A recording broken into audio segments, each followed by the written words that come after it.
Honorable Christian Mwando, on vous a vu dans le nord du Katanga et récemment à l'ouest du pays. Quel est l'objectif de cette tournée que vous avez organisée avec l'honorable Moïse Katumbi? L'objectif de cette tournée, c'est d'abord finaliser l'implantation du parti, parce que comme vous le savez, il y a eu un long moment où le président Katumbi a été interdit d'accéder à l'intérieur du pays. Vous avez vu ce qui s'est passé au Bas-Congo, et donc il y avait des problèmes d'avion, et avec toutes les arrestations, le président était un peu bloqué. Aujourd'hui, avant que nous puissions commencer la campagne électorale, il est question pour le président Katumbi de finaliser d'abord l'implantation de son parti, de préparer les troupes, parce que vous savez qu'avec les élections qui viennent, il y aura des grands défis logistiques. Il est aussi temps pour nous de nous imprégner, de comprendre, pour mettre la dernière main sur notre programme, les problèmes du Congo profond. Vous savez, aujourd'hui, ce n'est pas un secret que le gouvernement que nous avons, le président de la République actuelle, Félix Antoine Tshisekedi, nous savons qu'il est plus à l'extérieur et qu'aujourd'hui, c'est clair qu'on ne sait pas quel est le jour où, pendant 5 ans, le président Tshisekedi a dormi dans un seul territoire. Je crois qu'il est plus à New York, plus à Paris, plus à Johannesburg, plus à l'étranger. Et je crois que c'est quelqu'un qui ne connaît pas le pays profond. Et nous ne voulons pas commettre la même erreur avec le président Katumbi. Donc, on s'imprègne des réalités de pays profonds pour également recadrer notre programme par rapport à toutes ces réalités-là. Et pourquoi le choix du nord Katanga et l'ouest de la RDC?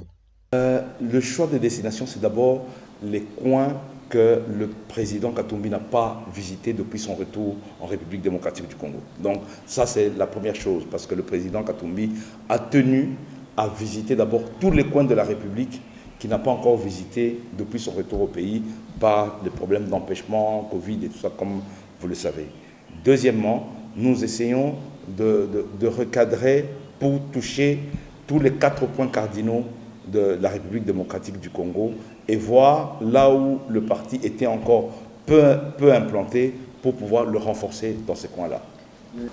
Effectivement aussi, à l'occasion de cette visite, nous avons eu l'occasion de palper du doigt les accomplissements que le chairman Moïse Katumbi Chapwe a dû faire dans les 2 provinces de l'Équateur et de la province du Kwilu.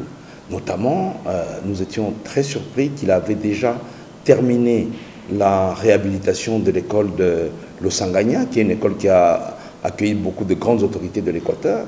Cette école qui était pratiquement par terre, délaissée, va accueillir aujourd'hui plus de 1200 élèves. Et nous étions également surpris qu'il a réhabilité aussi une école et en cours de réhabilitation en Gombe et à Lokolela. Et de la même façon, nous avons été surpris qu'il a laissé une ambulance à l'Équateur. Il y a également une ambulance qui est à Kikwit. Et également, le président Moïse avait déjà finalisé la réhabilitation d'un pavillon qui sert pour les urgences et les opérations spécialisées et qui aide beaucoup la population de Kikwit. Et je crois que ce sont des gestes qui méritent d'être soutenus et en plus de donner à ces hôpitaux une ambulance. Donc je crois que ce sont des œuvres qui montrent que c'est un homme du concret et en même temps qui touche au plus près les réalités du terrain. Moi j'ai été personnellement surpris et très impressionné par la manière dont le président Moïse Katumbi Chapwe s'intéresse à la santé et à l'éducation. Et ça c'est quelque chose de très positif. Nous avons eu à le palper du doigt parce que dans le financement qu'il a fait en toute discrétion, il a voulu quand même aussi voir ce qui a été fait réellement sur le terrain. Ne seriez-vous pas en campagne électorale précoce Non, la campagne électorale n'a pas encore commencé parce que la campagne électorale sera très dure pour les autres. Nous savons que les autres sont déjà en campagne. Nous avons, vous voyez les panneaux qui sont déployés ici, candidat unique, Tshisekedi président, réélection du chef de l'État. Nous, on n'en est pas encore là. Et bien évidemment, comme le président Katumbi sera probablement, très probablement candidat président de la République. Les gens ont l'impression, mais je crois que dans les propos d'ailleurs qu'il tient, vous avez vu qu'il n'a pas déployé encore son programme. Le programme sera déployé au moment où la campagne électorale va véritablement commencer. À l'issue de cette tournée, pourrions-nous admettre que Moïse Katumbi est un leader national? Je crois que c'est indéniable. Hein. Moïse Katumbi d'ailleurs nous facilite, nous en tant qu'opérationnels, la mobilisation, parce que lui-même, c'est une mobilisation.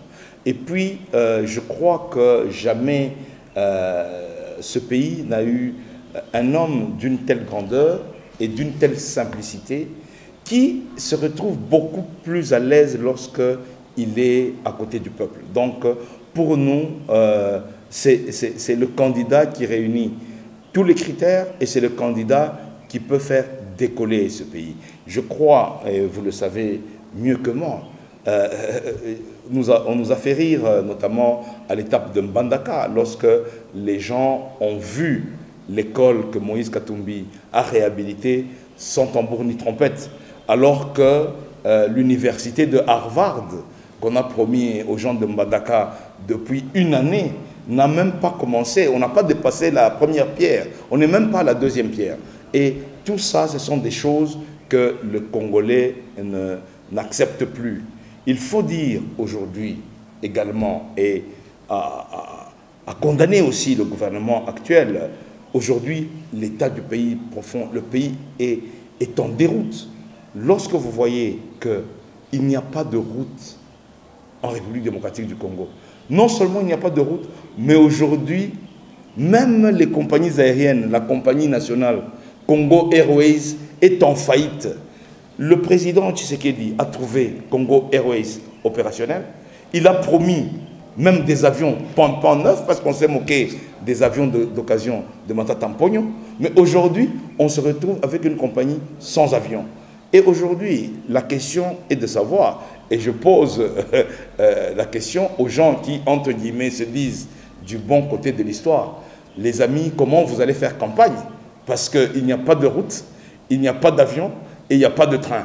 Donc, le bon côté de l'histoire doit être généralement dégagé avec les prochaines élections parce que le pays doit redevenir sérieux.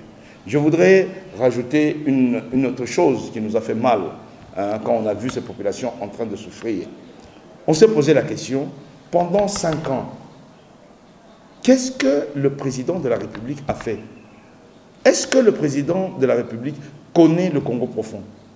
Mais est-ce que le président de la République a eu à visiter la moitié du territoire national? Mais il y a un réel problème, et ce problème fait que le gouvernement est en train d'aller à côté des choses essentielles qui concernent la population. Et nous n'allons pas retomber dans les mêmes erreurs, on se rapproche beaucoup plus de la population. Avant de faire le programme, parce que nous avons déjà finalisé le programme, maintenant on doit réajuster en fonction des réalités de terrain, et je crois que c'est l'objectif qui est poursuivi notamment par cette tournée de Moïse Katumbi. On vous a vu encadré par les forces de l'ordre, notamment la police, et un point marqué par le pouvoir dans le sens de la culture démocratique. Gagner, je ne sais pas si on peut parler de gagner, mais je tiens à féliciter les forces de l'ordre, notamment la police, que ce soit à Mbandaka, à Lokolela, à Makanza, à Kikwit, à Bolungu, tous les territoires qu'on a visités, Malembankulu, Kabongo, et Kabalo, Manono et tout ça.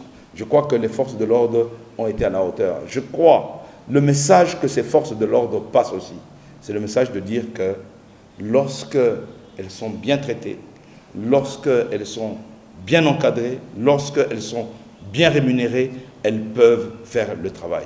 N'oubliez pas, monsieur le journaliste, que ces policiers, ces militaires souffrent autant que le reste de la population. Ils ne vivent pas sur la lune ou en dehors du pays. Les militaires aujourd'hui, les policiers, des gens qui touchent 150 000, 200, 300 000 francs, qu'est-ce qu'ils peuvent devenir? Et j'en profite pour dire que c'est ça même la source des tracasseries. Aujourd'hui, demain, après le 20, lorsque nous aurons élu notre nouveau président de la République, que je suppose, j'espère, et je vais me battre pour, que ce sera Katumbi. Je pense que on va régler tous ces problèmes de prise en charge de la police. Parce que c'est une police engagée, une police déterminée que je félicite et qui nous a montré qu'elle peut travailler avec professionnalisme. Et ça, je tiens à féliciter les autorités policières et les policiers eux-mêmes qui ont été avec nous sur le terrain. Quelle est la prochaine étape de votre tournée après? La prochaine étape, comme je vous l'ai dit, le président Katumbi, depuis qu'il est rentré, n'a pas encore eu l'occasion de faire le tour au Bas-Congo, n'a pas encore eu l'occasion de faire le tour au Lualaba. Donc, ce sont les deux prochaines cibles. Ce sera le Lualaba et le Congo central. Parce que je suis habitué au terme Bas-Congo, le Congo central. Ce sera les deux prochaines étapes pour boucler cette tournée de sensibilisation et d'imprégnation de réalité par le président Moïse Katumbi. C'est depuis le 9 septembre que la RDC enregistre déjà le dépôt des candidatures. Quand est-ce que le candidat Moïse Katumbi déposera-t-il sa candidature? La date pour le président Moïse Katumbi n'est pas encore fixée, mais il sera candidat, ça je vous le confirme. Comme on le dit, il finalise sa tournée, il met les petits ajustements sur son programme. On commencera par présenter son programme, parce que c'est le programme, il sera assis sur un programme. On commencera par présenter son programme avant qu'il puisse déposer sa candidature. C'est à l'occasion du dépôt de la présentation du programme que le président Katumbi pourra annoncer la date du dépôt de sa candidature. Merci.